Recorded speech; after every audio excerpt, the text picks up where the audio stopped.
Are you confused? Are you lost? Are you stuck in the chaos inside of this relationship, not sure who you even are? If you look back on the past, you realize that the version of you right now is simply a shell of who you used to be. How you used to show up, the self-esteem and the confidence that you used to have has been shredded at the hands of another man. Inside of this, you've seen it happen over and over, where you've tried to bring your feelings, your emotions to the table, and they've gotten destroyed. They've got shoved to the side. They've been an inconvenience to him, and he no longer has time, space, or attention for you. Inside of this, you start to realize that you might not be the only one. You might see the fact that he's been cheating on you. You might see the fact that he no longer cares to show up, to even interact or engage with you. And you're left confused, wondering, how did we have a good relationship and now it's gone? How did this guy that I used to find attractive and I used to love to a degree that said, hey, he loved and he cared about me too, is no longer here? He no longer shows up. The person I fell in love with doesn't exist. If you're watching this right now and you're a woman that's trapped in the toxic relationship or outside of a toxic relationship and you're stuck mentally and emotionally, then this is the place for you. Because this piece, you've probably already done a couple things of trying to fix the problem or trying to solve the issue or trying to heal, and it hasn't worked. But I want you to consider for a moment, what would life actually look like if this problem was solved? If you were able to be in a connected and committed relationship, if you were able to have the truth and the understanding and the clarity of what's actually going on. Why is he doing this? What happened to the relationship? What if you had clarity? So you actually knew the direction that you needed to go, the person that you were dealing with. What if you got your confidence back? That piece that you don't have anymore, that piece that makes you question what you should get at the store, if you're allowed to buy something, if you're allowed to show up, if you're allowed to go on a friend's trip with somebody. Like, what would be different if you actually had this piece of confidence inside of you? What would be different if you showed up in a level of certainty, finding peace and freedom in your life, no longer stressed, no longer obsessed, no longer questioning and doubting and living in this place of anxiety and stress in your life? I want you to consider you might have already made several mistakes that we find people make when they're in a toxic relationship, when you're in a relationship maybe with a narcissist. One, you probably got to the place that you tried to fix him. You tried to tell him, hey, I think that you're a narcissist. I think this is the problem. And it backfired on you. He came back at you and he told you, nope, you're the narcissist. You're the toxic one. We see this happen all the time. You get to a place where you get a savior complex, where you want to try to fix him, and everything you do doesn't fix him. Doesn't change anything. We can look at year 1, we can look at year 10, and it's still in the same exact place. You're still lost, you're still confused, you're still trying to think, maybe he'll get better, and he still hasn't. You might be thinking, and the other piece that people make this mistake is an addiction that they can't break. Maybe you've already tried to leave. You've tried to actually get free from the relationship. You've said, no more. I'm not going to take this toxicity. I'm not going to take you cheating on me. I'm not going to take the lies and things you've been saying to me. No more. I'm done. And you left and you went no contact, and 2 days later you were back in contact. You left, you went no contact, you moved away, and 7 days later you were back in his bed. Because I need you to understand, this piece of addiction happens when you're dealing with a toxic relationship. And it's not just you, it's something that he's actually placed upon you. It's something that he's projected upon you to make you get manipulated back to him over and over and over again. And it's left you in a place where you're frustrated because you feel helpless and you feel lost simply because nothing else has fixed it. You've gone to counseling, you've gone to therapy, you've sat in front of many different people explaining the situation, and some people just don't get it. They don't understand what you're going through. Other people just ends up being a cry fest, and a fest of you just expressing feelings and emotions, and you walk away better in the moment, but nothing changes. You're still stuck. You're still in a place that you don't want to be, and you're not sure, how do I actually get out? Now, you might be thinking for a moment, who's this guy? Why is he even talking to me about this? Why me? Why am I the guy that's actually here explaining this to you? I have a calling that God has actually given me to help liberate women that are trapped in toxic relationships. Because that is who I used to be. That is the guy that was the abusive asshole to my wife, to my daughter, to my family, to everybody around, because I didn't care about anybody else except myself.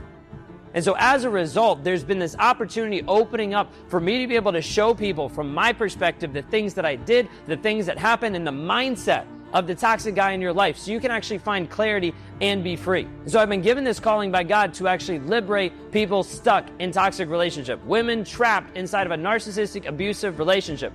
And you're stuck trying to figure out, I don't know how to get away from this asshole because he has me stuck. And you've cycled out, you've cycled back, and you don't know how to actually heal. So we're going to walk you through the steps in the healing process. Two steps that we're going to identify.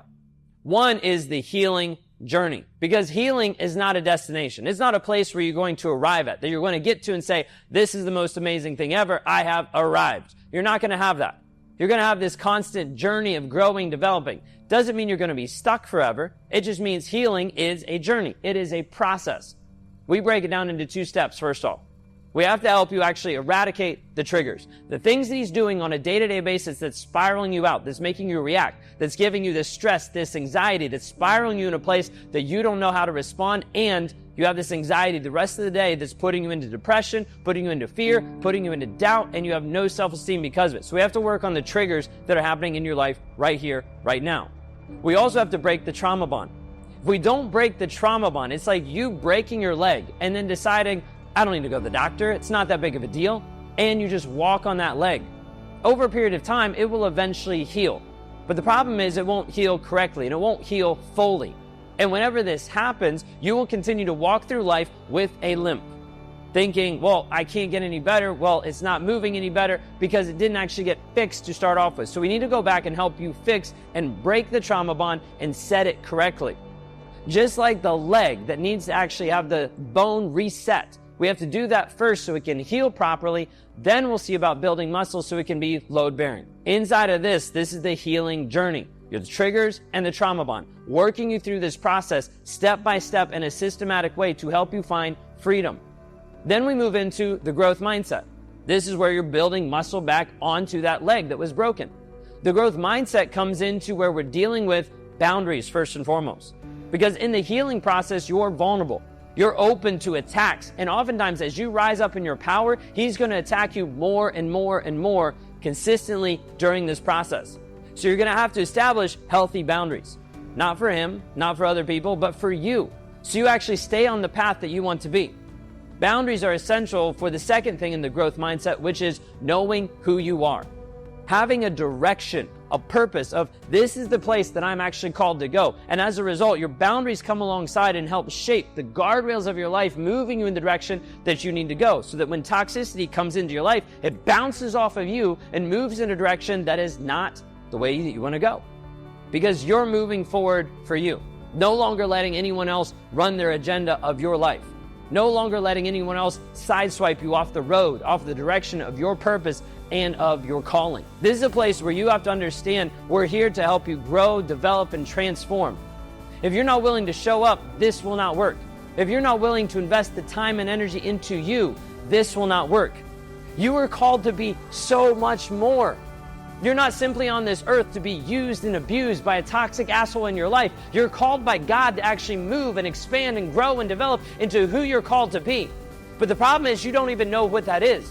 You're not able even to see past this immediate moment of what's going on because there's so many things confusing you, leaving you in a fog, leaving you stuck. And it's time to be free. It's time to move from a place of where you currently are to where you want to go. Liberating yourself mentally and emotionally from the toxic relationship, from the toxic guy, from your own limiting stories and beliefs that have been placed upon you that have you stuck. So I need you to understand, I need you to show up.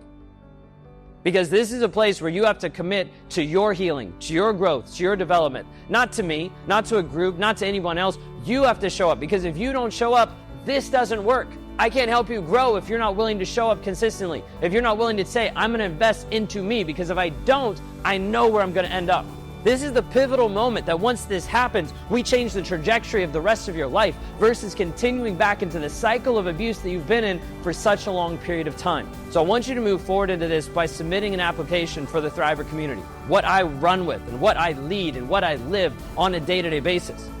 If you're a woman that's stuck in a toxic relationship, narcissistic, toxic, abusive, whatever it might be. You're stuck physically in the relationship or you're out of the relationship and you're stuck mentally and emotionally. You still have him taking free real estate in your mind and you don't know how to be able to move past it. Then this is a place for you. Click on the link below and start to apply so we can actually move forward in your healing process today.